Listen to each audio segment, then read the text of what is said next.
ಇಡಿ ಒತ್ತಡದ ಬಗ್ಗೆ ಸಚಿವ ನಾಗೇಂದ್ರ ಅವರು ಹೇಳಿಕೆ ಕೊಟ್ಟಿದ್ರು. ಇದಕ್ಕೆ ವಿಪಕ್ಷ ನಾಯಕ ಅಶೋಕ್ ಅಂತೂ ನಿಗಿ ಕೆಂಡವಾಗ್ಬಿಟ್ಟಿದ್ದಾರೆ. ಇಡಿಯ ಒತ್ತಡದ ಬಗ್ಗೆ ನಾಗೇಂದ್ರ ಅವರು ಹೇಳಿಕೆ ಕೊಟ್ಟಿದ್ರು. ಇದ್ರ ಬಗ್ಗೆ ಪ್ರಸ್ತಾಪ ಮಾಡ್ತಾ ಅಶೋಕ್ ಅವರು ಕಿಡಿಕಾರಿದ್ರು.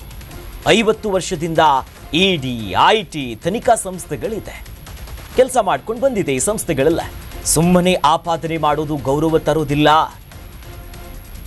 ಇನ್ನು ಕಳಂಕಿತ ಸಚಿವರಿಗೆ ಇದೊಂದು ಗೌರವ ತರಲ್ಲ ಅಂತ ಅಶೋಕ್ ಅವರು ಪ್ರಸ್ತಾಪ ಮಾಡ್ತಾರೆ. ನೋಡಿ, ಒಂದು ಕಡೆ ನಾಗೇಂದ್ರ ಅವರು ರಾಜೀನಾಮೆಗೆ ಪಟ್ಟು ಹಿಡಿದು ಕೂತ್ಕೊಂಡಿದ್ದಾರೆ. ಸದನ ಈಗಾಗಲೇ ನಾಗೇಂದ್ರ ಅವರು ವಿಚಾರವಾಗಿಯೇ ಪ್ರತಿನಿತ್ಯವೂ ಕೂಡ ಹಾಳಾಗ್ತಿದೆ ಅನ್ನೋ ಒಂದು ಕಡೆ ಕಳವಳ ಇದೆ. ಅದರ ನಡುವೆ ಇಡಿಯಿಂದ ಒತ್ತಡಗಳು ಅನ್ನುವಂಥ ಒಂದಿಷ್ಟು ಹೇಳಿಕೆಗಳನ್ನ ನಾಗೇಂದ್ರ ಕೊಟ್ಟಿದ್ರು. ಅದೇ ವಿಚಾರವನ್ನ ಪ್ರಸ್ತಾಪ ಮಾಡಿ ಅಶೋಕ್ ಅವರು ಕೂಡ 50 ವರ್ಷದಿಂದ ಈ ಹುದ್ದೆಗಳಿದೆ, ಒಂದೊಂದು ಇಂಡಿಪೆಂಡೆಂಟ್ ಬಾಡಿ ಆಗಿ ಸುಮ್ಮನೆ ಆಪಾದನೆ ಮಾಡಬಾರ್ದು, ನೋಡ್ಕೊಂಡು ಮಾತನಾಡಬೇಕು.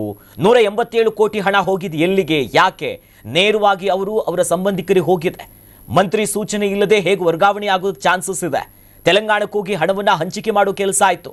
ನೋಡಿ, ಇವೆಲ್ಲ ಪ್ರೀ ಪ್ಲಾನ್ಡ್ ಒಂದು ಕಳ್ಳತನ. ಸಿಬಿಐ ಚಾರ್ಜ್ ಶೀಟ್ ಅನ್ನ ಹಾಕಿದೆ, ಕ್ಲೀನ್ ಚಿಟ್ಗಳು ಸಿಕ್ಕಿಲ್ಲ.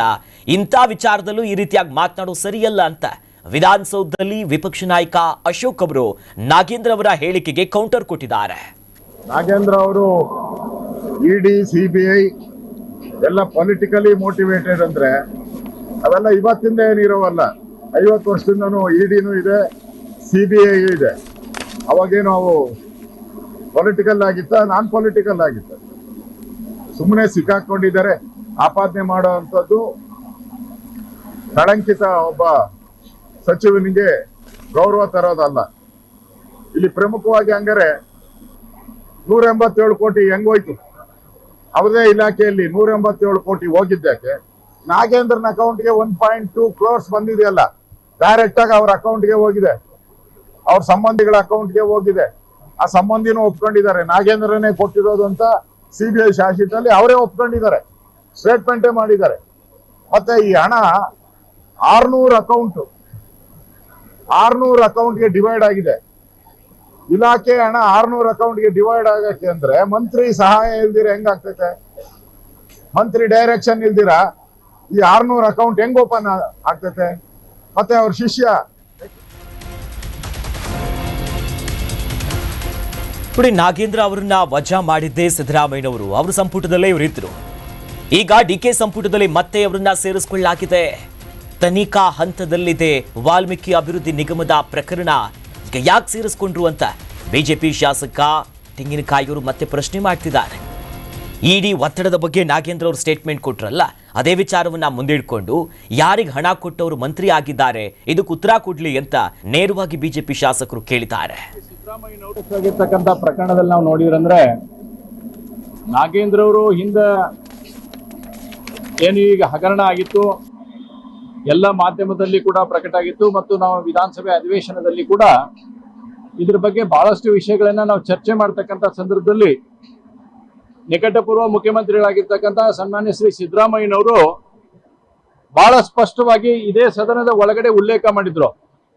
ಏನ್ರಪ್ಪ ನೀವು 187 ಕೋಟಿ ಅಂತೀರಿ, 187 ಕೋಟಿ ಅಲ್ಲ, ಕೇವಲ 89 ಕೋಟಿ ಹಗರಣ ಅಂತಕ್ಕಂಥ ಮಾತನ್ನ ಹೇಳಿದವ್ರು ನಾವ್ಯಾರು ಅಲ್ಲ, ಅಥವಾ ಭಾರತೀಯ ಜನತಾ ಪಾರ್ಟಿ ಅಲ್ಲ, ಅಥವಾ ಅಶೋಕ್ ಅವ್ರು ಮಾತ್ರ ಹೇಳಿಲ್ಲ. ಇದನ್ನ ಸ್ವತಃ ಆನ್ ದಿ ಫ್ಲೋರ್ ಒಪ್ಕೊಂಡವ್ರು ಯಾರಾದ್ರೂ ಇದ್ರೆ ಅವತ್ತಿನ ಮುಖ್ಯಮಂತ್ರಿಗಳಾಗಿರ್ತಕ್ಕಂಥ ಸನ್ಮಾನ್ಯ ಸಿದ್ದರಾಮಯ್ಯನವರು. ಅವತ್ತು ಒಪ್ಕೊಂಡ ನಂತರ ಅವರನ್ನ ಸಚಿವ ಸಂಪುಟದಿಂದ ವಜಾ ಮಾಡ್ತಕ್ಕಂಥ ಕೆಲಸವನ್ನು ಮಾಡಿದವರು ಯಾರು? ಸನ್ಮಾನ್ಯ ಸಿದ್ದರಾಮಯ್ಯನವರೇ. ಇವತ್ತು ಹಗರಣ ಆಗಿದೆ ಅಂತಕ್ಕಂಥದನ್ನ ಸ್ಪಷ್ಟವಾಗಿ ಬೆಳಕಿಗೆ ಬಂದ ಮೇಲೆ ತನಿಖೆ ಪ್ರಾರಂಭ ಆಗಿ ಇವತ್ತು ಅನೇಕ ಬೇರೆ ಬೇರೆ ಇಲಾಖೆಗಳಲ್ಲಿ ಕೂಡ ತನಿಖೆ ಪ್ರಗತಿಯಲ್ಲಿ ಇದ್ದಾಗೂ ಕೂಡ ಇವತ್ತು ಕಾಂಗ್ರೆಸ್ಸಿನ ಹೈಕಮಾಂಡ್, ಕಾಂಗ್ರೆಸ್ಸಿನ ಮುಖ್ಯಮಂತ್ರಿ, ಈಗಿನ ಮುಖ್ಯಮಂತ್ರಿಗಳಾಗಿರ್ತಕ್ಕಂಥ ಸನ್ಮಾನ್ಯ ಡಿ.ಕೆ. ಶಿವಕುಮಾರ್ ಅವರು ನಾಗೇಂದ್ರ ಅವರನ್ನ ಮತ್ತೆ ಸಂಪುಟದಲ್ಲಿ ಸೇರಿಸಿಕೊಂಡಿದ್ದಾರೆ. ನಾನು ಆಗ್ಲೇ ಕೇಳ್ತಾ ಇದ್ದೆ, ಮಾಧ್ಯಮದ ಮಿತ್ರರು ಹೇಳ್ತಾ ಇದ್ರು, ಇಡಿ ಅವರು ಒತ್ತಡವನ್ನು ಹೇರಿದ್ರು, ಯಾರ ಹೆಸರು ಹೇಳ್ರಿ ಅಂತ ಹೇಳಿ. ನಾನೀಗ ಸ್ಪಷ್ಟವಾಗಿ ಹೇಳಕ್ ಇಚ್ಛೆ ಪಡ್ತೀನಿ, ಅಪ್ಪಿತಪ್ಪಿ ಈಗ ನಾಗೇಂದ್ರ ಅವರನ್ನ ಏನಾದ್ರೂ ಸಂಪುಟದಿಂದ ತೆಗೆದ್ರಂತಂದ್ರ ಕಾಂಗ್ರೆಸ್ ನಲ್ಲಿ ಯಾರ್ಯಾರಿಗೆ ದುಡ್ಡು ಮುಟ್ಸಿದೆ ಅನ್ನೋತಕ್ಕಂಥದನ್ನ ನಾಗೇಂದ್ರ ಅವರು ಹೇಳ್ತಾರೆ, ನಾವೇನು ಹೇಳೋದು ಅವಶ್ಯಕತೆ ಇಲ್ಲ.